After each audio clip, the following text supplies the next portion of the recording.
ভিয়েতনামের Hanoi rail স্টেশনের মতো আমাদের গাজীপুরেও আছে রেলওয়ে কলাপট্টি। দেখতে পাচ্ছেন গাজীপুরের জয়দেবপুর জংশনে রেল লাইনের উপরে কলাপট্টি এবং এই জায়গায় কাঁচা বাজার হয়ে থাকে। তো এই জায়গায় রেল লাইনের উপরে এই বাজারটা বসে সব সময় এবং যখন ট্রেন আসে, যে লাইন দিয়ে ট্রেন আসে শুধু সেই লাইন থেকে বাজারপত্র গুলো সরানো হয়ে থাকে। ভাই রেল লাইনের উপরে তো কলা নিয়ে বইছেন, রেল লাইনে কেমনি কি করেন? রেল লাইনে বাজি টান দেয় সাইডে সাইড করে তুই। রেল লাইনে কোনো সময় আসে না, আপনি দেখলেন না তখন? না তবু না দেখে কি রেল দোকানদারি করা যা, চোখ কান খুললে দোকানদারি করতে কোনো হয়। সময় দুর্ঘটনা ঘটে না? দুর্ঘটনা করছে না আজ পর্যন্ত। আজ পর্যন্ত না দুর্ঘটনা না ঘটে এরকম নাই? দুর্ঘটনা করছে না, যাতে না দেখে আর অ্যাক্সিডেন্ট হয়েছে এরকম কোনো দুর্ঘটনা ঘটে নাই।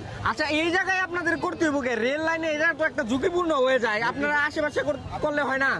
আশেপাশে কই করাম, রাস্তা যেন খালি পাওয়া যায় এখানেই তো বসতে হয়।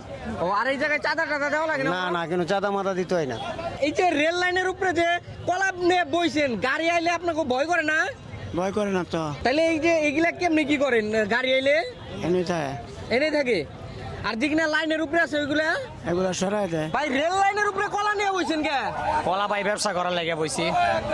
অন্য জায়গায় ব্যবসা করেন জানা? অন্য জায়গায় ব্যবসা লাগে, ফুটপাতে জায়গা নাই গা ব্যবসা করার জন্য। তাই রেল লাইনের উপরে বইছেন? রেল লাইনে কি করেন? রেল আইলে উঠা যাই, কলা কলা লই আইতো যাই। না, কলা থেকে এমন যাবো। হয় না কোনো সময় এইগুলা রেল না না গাড়ি আসার আগে গাড়ি দেখে ডেরা অনেক আগের থেকে আমরা মাল সরাইয়া ফেলি। তো এটা হচ্ছে অনেক দিনের ঐতিহ্য। এইভাবেই রেল লাইনে যারা ব্যবসা করে তারা মূলত এইভাবেই ব্যবসা করে।